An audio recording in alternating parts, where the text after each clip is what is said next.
takes a moment. I have to share with you that even sitting on one of your amazing ladies here in the community yesterday, I heard someone with a speaker. Immediately we jumped.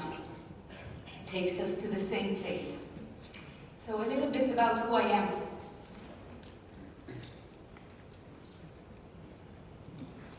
I was born in 1977 in Sinai. My generation, when we were born, the parents looked at us and said probably by the age of 18 they won't have to go to the army. In 1982, my parents had to leave their homes and rebuild their house because peace was more important than everything else. And we wanted peace with Egypt, and we left our house and we rebuilt our community in a wonderful place right along the border with Gaza and still close to Egypt where we used to live.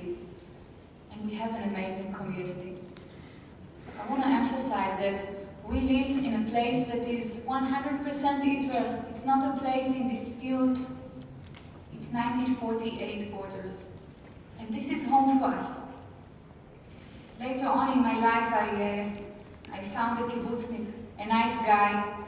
I made him marry me.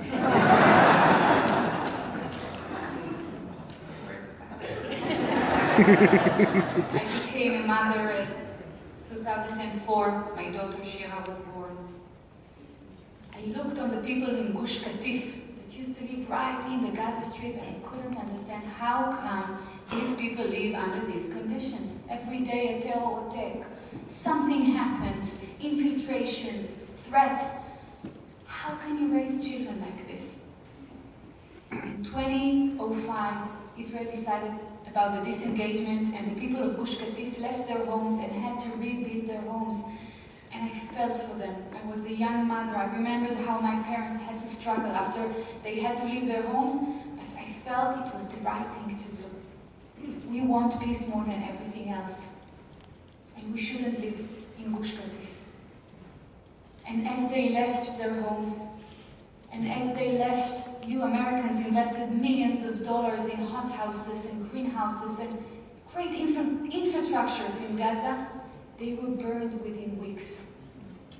And I became the people of Gush Katif. I became the front of this conflict.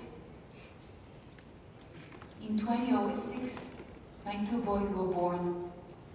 It was 3 weeks after Gilad Shalit was kidnapped, a week after a good friend lost his son in the Second Lebanon War, and I was in the hospital with my two boys, Ron and Ofri, looking at them and knowing that they will go to the army, that I don't have the privilege my parents had to hope that they won't be there. But I knew at this point that I'm going to raise the most humane, wonderful human beings. There will be beautiful people that won't hate the other side, but they will be strong enough and tough enough to defend us. And this new reality of 15 seconds that crawls into our life, and it's always 15 seconds, even when I'm in the shower and my kids are playing outside, even when it's my 94-year-old grandfather, it's always 15 seconds that we have to run for our lives. And the government build shelters, so we bring paints and we paint the shelters with colorful painting because we are positive people, and we teach our children songs in the kindergarten to help them to run into shelter in time. And we invest in community programs to make us stronger, to remind us that we are not alone.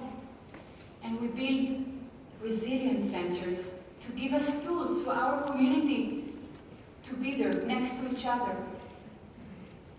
And we are positive, and I feel normal.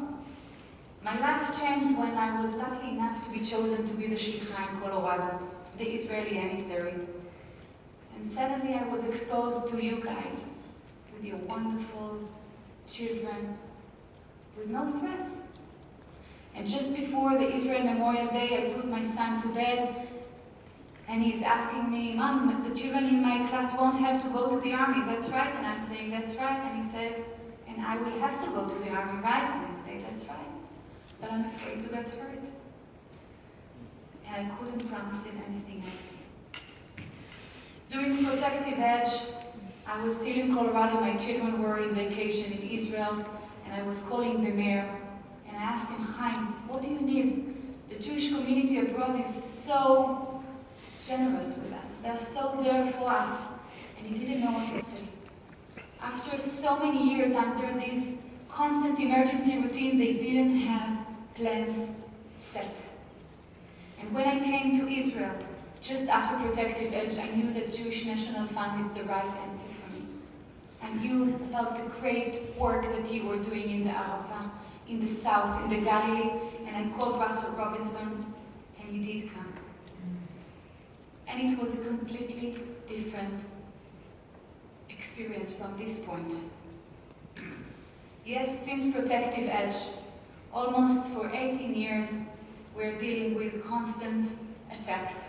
Since Protective Edge, more than 15 tunnels, constant infiltrations, more than 500 rockets, more than 1,000 fires. How do we go through this?